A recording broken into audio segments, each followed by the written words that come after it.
do you have to keep talking? Don't you ever stop? I need to sleep. I'm sorry, Mummy. I was just really hungry. If you're that hungry, why don't you go and eat shit?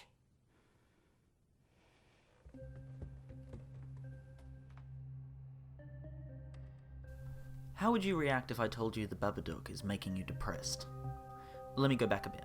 2014's The Babadook is an Australian horror film that's about a single mother who's struggling with depression.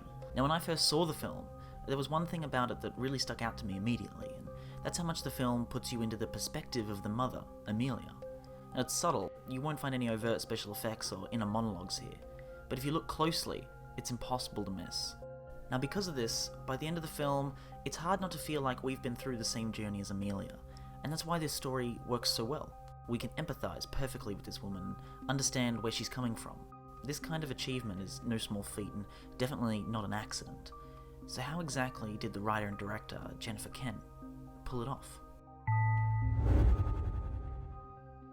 I think that the birthday party scene is a perfect example of how the filmmaking techniques in The Babadook are used to convey Amelia's emotional state to the audience and bring us into it. Now, in this scene, our main characters have been invited to a birthday party, but Amelia doesn't seem to know any of the other women here, and aside from her sister, she's the outsider. Now, this scene works on multiple levels. The framing, blocking, dialogue, and editing all come together brilliantly to help us really feel what she's feeling. No, not really, not anymore. What kind of writing did you do? I wrote some articles for some magazines and did some kids stuff. You just need to get back into it, that's all. When it comes to the frame, you'll notice that when we cut to the group of women who are practically interrogating Amelia, the camera's tilted upwards, almost as if we're in her point of view, or at least close to it. When we see the reversal, it's tilted down again, and it really goes a long way in showing what these women think of Amelia, or at the very least, what she perceives they think of her. Tell me about it. I don't even have time to go to the gym anymore. It's ridiculous. That's a real tragedy. Not having time to go to the gym anymore. How do you cope? You'll notice that Amelia is seated by herself, surrounded by emptiness and nothing, while the group of women is a tightly packed shot, all of them squeezed to fit into one frame, a great show of solidarity. They're a united front and she's alone. As for the dialogue, well, that's the most obvious part, and like I said before, it's as if these women are interrogating Amelia. They presume to know how she must be feeling and try to meddle in her life. This goes hand in hand with the action because you can see that as the women are talking, they glance at one another for support, nodding and smiling. They have each other, a social network of friends to look out for them, while Amelia, isolated, has nothing. The editing of the scene helps contribute to this idea, as soon as one of the women have asked Amelia a question, we snap to her answering. She's backed into a corner and feels like she's being pressed for answers that she doesn't feel comfortable giving. Now, I think it's really interesting how, just by leaving a little less time on each shot, Jennifer Kent has managed to increase the urgency and intensity of this scene by a great deal. Now, before I move on from this, at the end of the scene when the group of women are leaving, there's a shot that I think really says a lot. All the characters here move with purpose. They know where they belong in the world and they feel secure with that. Except for Amelia. She hangs off to the side, unsure exactly what to do with herself, looking awkward and out of place. Her hands fidget uncomfortably, a detail that's easy to miss but incredibly telling. And those fingers twitching nervously. That's one of the tiny details that really sells the Babadook on an emotional level. It also indicates just how much precision and control Jennifer Kent used when making this film. She paid attention to these tiny details because she knew how important they were. She knew they were vital to the film's success, and clearly it paid off. In the very next scene, using tight shots and quick cutting, we see how frustrated Amelia is becoming. Her son is sitting in the back seat, screaming his head off, and she's exhausted. It feels like everyone and everything is against her, and she has no way out. And eventually, the only thing she can do is pull over and scream at him, to which the boy responds by having a seizure. And during this scene, I felt irritated, bothered, and uncomfortable. Samuel's crying, it really grated on my ears, and it's frustrating. The rapid editing helps add a sense of urgency and panic to the sequence.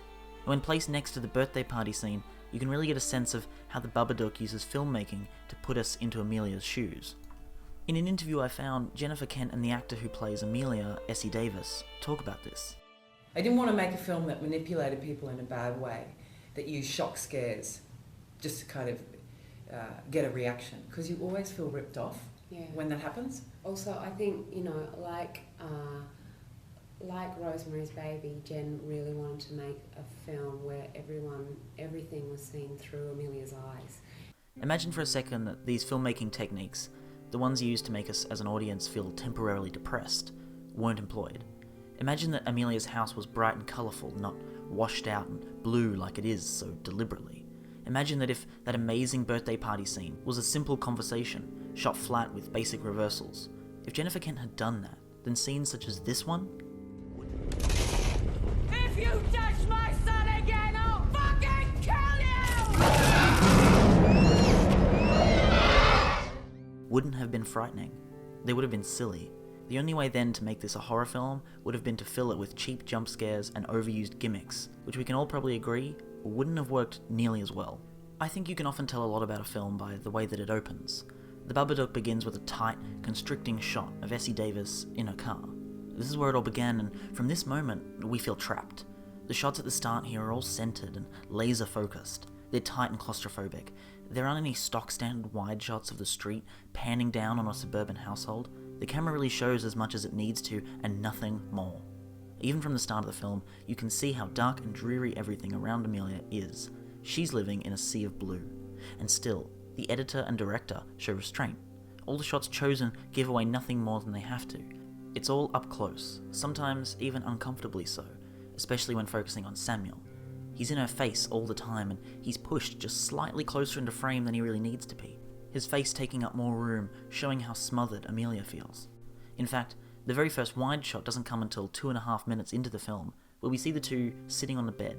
And even here, the camera is about as tight as it can be. The first real wide shot, at least in the classic sense, doesn't show up until almost the 5-minute mark, and only after the location has changed.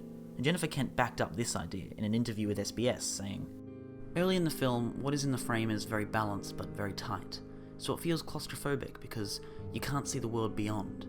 As things start to go off the rails, the film becomes more black and white and the framing more off kilter. Then craziness does set in, reflecting Amelia's descent. I wanted the audience to feel like there was a pair of hands around their necks from the very first frame, getting tighter and tighter. Slowly but surely, the Babadook strangles you with depression. The audience is subjected to Amelia's nightmare just as much as she is. Using tight frames, a dark and melancholy colour palette, and outstanding edit structure, the Babadook sucks you right into its toxic world, so much so that the sunny end of the film comes as a relief to the nightmare that we as the audience have all endured together. And this is what horror as a genre has at its core, films that can convince us that our worst nightmares could be real. For Amelia, the more she tried to deny her own depression, the worse it got. It takes such a toll on her mental state that by the end of the film, she's so warped by her illness that she tries to murder her own child. And only by confronting her own demons is she able to free herself. And while the film ends on a positive note, Amelia and Samuel living happily together again, in a sunny backyard nonetheless, there's a slightly sour yet interesting tone to it all. The Babadook itself, Amelia's depression, is always there lying in wait. It's always hiding, and she needs to remember to take care of herself to be sure that it doesn't come back. It's not a simple problem that is cured away, and if she doesn't look after it, things could get bad again. But from what we see here, she knows that. She's gone through a hell of a journey and grown as a person, and so have we. Jennifer Kent put her character through absolute hell. She pushed her to the very limits of both her sanity and physical well-being. She came dangerously close in the end to doing something that she could never undo. Amelia is suffering depression, and with the use of camera work, editing, dialogue, and other filmmaking techniques, while you watch The Babadook, so are you.